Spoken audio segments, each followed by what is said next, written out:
एक आने में पूरा भारत इकट्ठा हो जाता है। आरंभ होने तक 60% से ज्यादा काम अधूरे पड़े हुए थे। की बात की थी और मुख्यमंत्री जी को विधानसभा में खानी पड़ी कहते थे कि क्या मंदिर बन जाने से क्या मंदिर से रोजगार मिलेगा?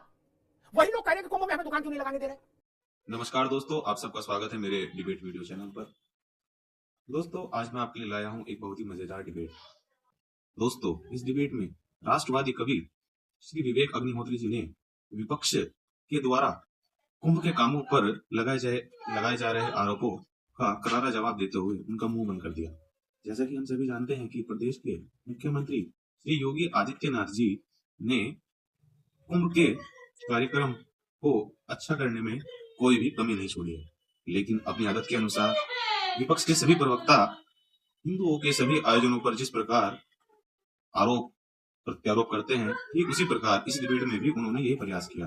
लेकिन विवेक अग्निहोत्री जी ने अपने ज्ञान के द्वारा तथा ऐतिहासिक तथ्यों के द्वारा उन्हीं के करे गए कुकर्मों का सारा कच्चा चिट्ठा उन्हीं के सामने खोल दिया। दोस्तों, डिबेट के अंत तक बने रहिए और डिबेट का आनंद लीजिए। जय हिंद, जय श्री राम। चलिए शुरू करते हैं। कुंभ को लेकर कुछ सवाल अखिलेश जी ने उठाए हैं, सरकार ने उनके जवाब दिए हैं। एक वीडियो जारी हुआ, अखिलेश जी ने कहा कि एसपी के एसएसपी के बैठने के लिए बांसबल्ली के अलावा कुछ नहीं है। फिर एक वीडियो जारी हुआ जो उनका पूरा कार्यालय दिखा रहा है।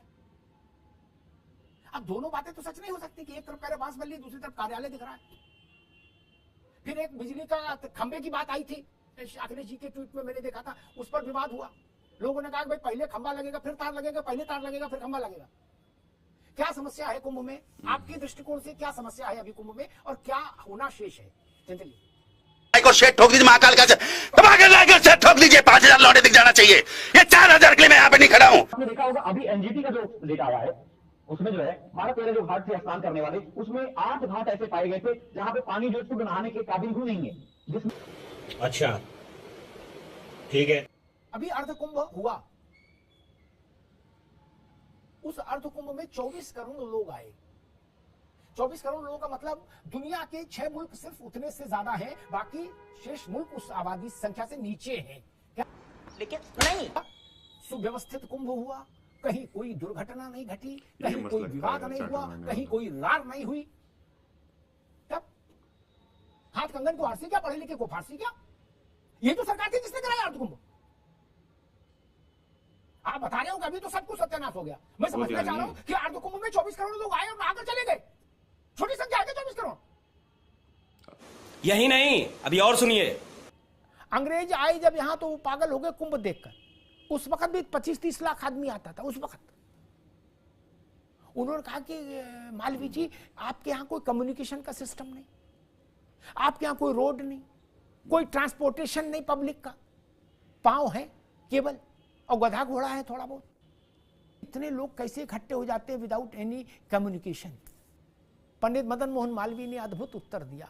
उन्होंने कहा एक आने में पूरा भारत इकट्ठा हो जाता है। तो वो और बाल लोच लिया। गवर्नर जनरल ने बोले एक आने में।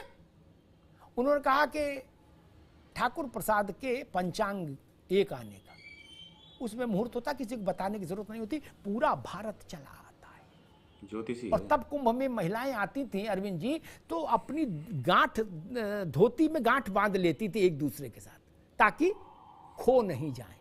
गांव से चली और गांव तक पहुंची तो गांठ जोड़कर पहुंची।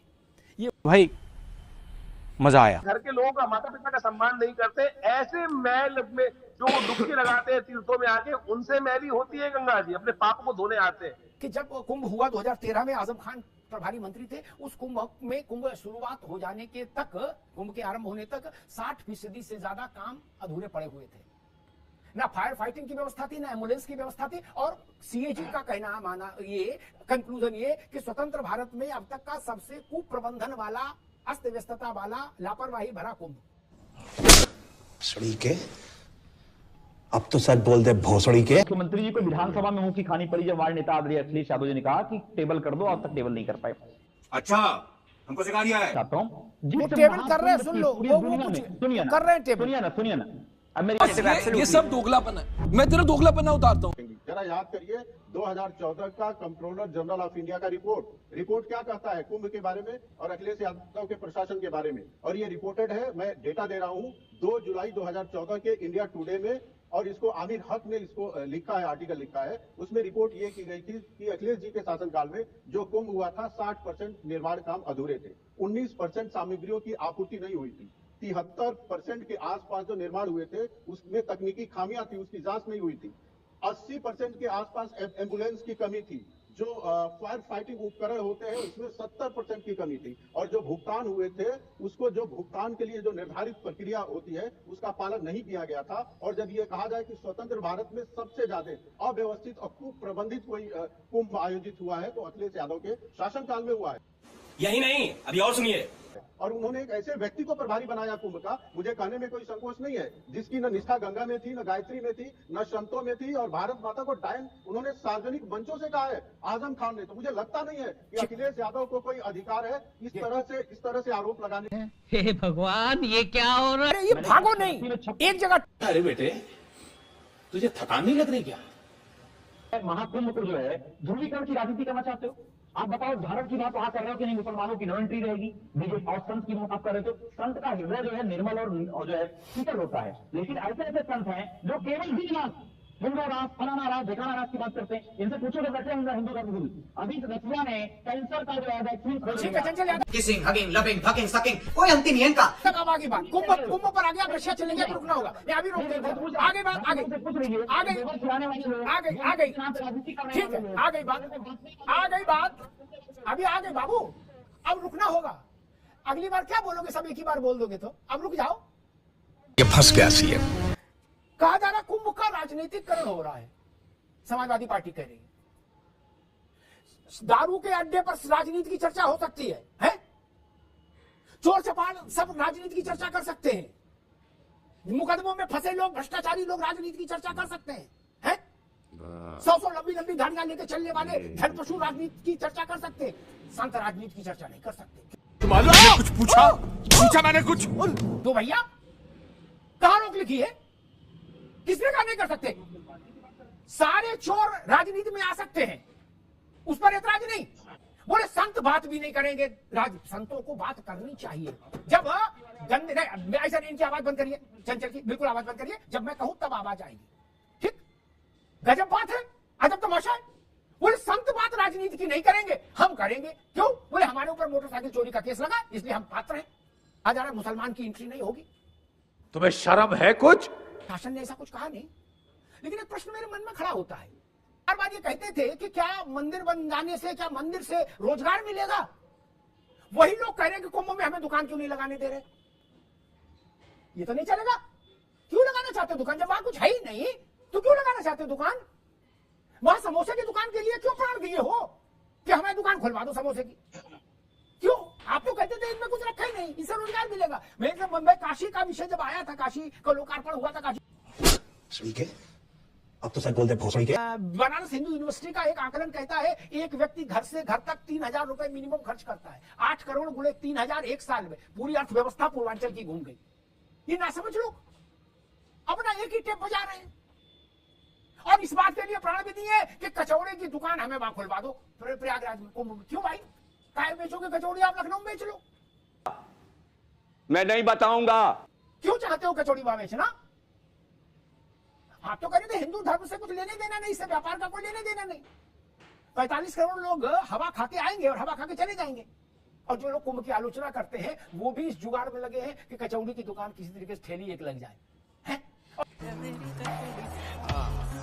सरकार मिलके एक एक लीटर की बोतल कांच की, प्लास्टिक की नहीं, कांच की 12 जनवरी का गंगा जल पैक करा के उसके साथ सर्टिफिकेशन लगा के समाज मायावती जी, अखिलेश यादव जी, स्वामी प्रसाद मौर्य जी, प्रमोद तिवारी जी, इनके घर सबके घर भिजवाओगे। बंद करो हाथ जोड़ के। मैं साफ है, जब अखिलेश जी आचमन कर लेंगे फिर इनकी तो हैसियत नहीं कि कुछ बोले उसके आगे पीछे। गजब बेइज्जती है झाऊ के लिए ना मुझे झाऊ खराब लगता है। जो है मंदिरों में पैसे आ रहे हैं हजारों हजार करोड़ रुपए। आप मुझे बता दो, राम मंदिर में जो पैसा आया है क्या जनहित कार्यों के लिए प्रयोग किए जाएंगे वो पैसे? उनको भी अधिकार है आचार्य जी, उनको भी अधिकार है बोलने का। जी हाँ, अच्छा हमको सिखा दिया है।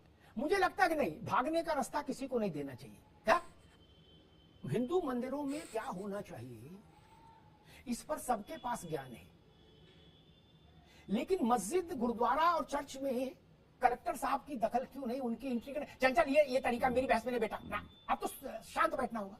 लेकिन नहीं, ठीक, उसकी चिंता नहीं। कल एक मुस्लिम स्कॉलर हमारे साथ जुड़े थे, उनको दलित की चिंता थी, आदिवासी की, बौद्ध की, जैन की। मैंने पूछा हलाला पर क्या विचार है, बोला कुछ नहीं, हमें ये तो धोती खोल रहा है। चिंता इधर की है क्या, हलाला पर कोई उनका चिंतन नहीं। मैंने गजब करते हो यार, उनका चिंतन है पिछड़े पर, दलित पर। ये लोग हैं अभी सीख रहे हैं और सीखेंगे, आदमी परिष्कृत होता है। बाबा विश्वनाथ के धाम का सारा पैसा सरकार के ही पास जाता है, वैष्णो देवी का सारा पैसा सरकार के ही पास जाता है, जहां सारा पैसा आंध्र प्रदेश सरकार के खजाने ले जाता है। ठीक, मैंने अभी 2-3 दिन पहले पूछा था कि मुझे मस्जिद बताइए, चर्च बताइए, गुरुद्वारा बताइए जहां कलेक्टर तय करता हो कि कौन सा भोग लगेगा। गुजरात की अंबा देवी मंदिर में कलेक्टर ने भोग बदल दिया, बाद में फिर बवाल हुआ तो माना। कलेक्टर ने कैसे जान गया कि क्या भोग लगेगा? या तो नपना एक रखो, कल मैंने कहा था, आज चंचल नए जुड़े इसलिए फिर रिपीट करना पड़ रहा है ताकि सब लोग समझे। नपना एक रखो, एक ही नपने से मस्जिद नपेगी, उसी नपने से मंदिर नपेगा। 2 नपने देश को स्वीकार्य नहीं होंगे, सरकार किसी की रहेगी। वाह क्या सीन है, वाह क्या सीन है। हमने अयोध्या को देखना शुरू किया 3.5 दशक पहले से।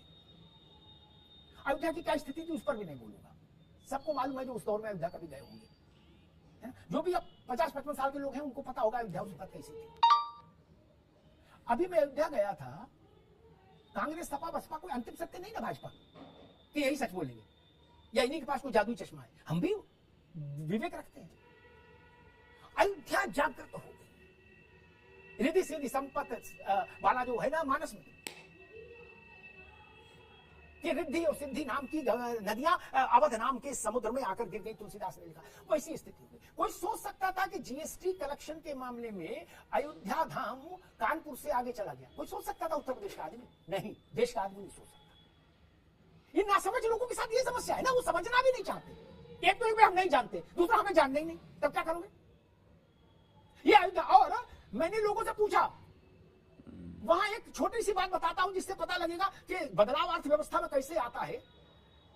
जो माथे पर जय श्री राम वाला स्टेंसिल लगा रहे हैं बच्चे, उन बच्चों में मिनिमम 1000 रुपया शाम तक अर्जित कर रहा है बच्चा।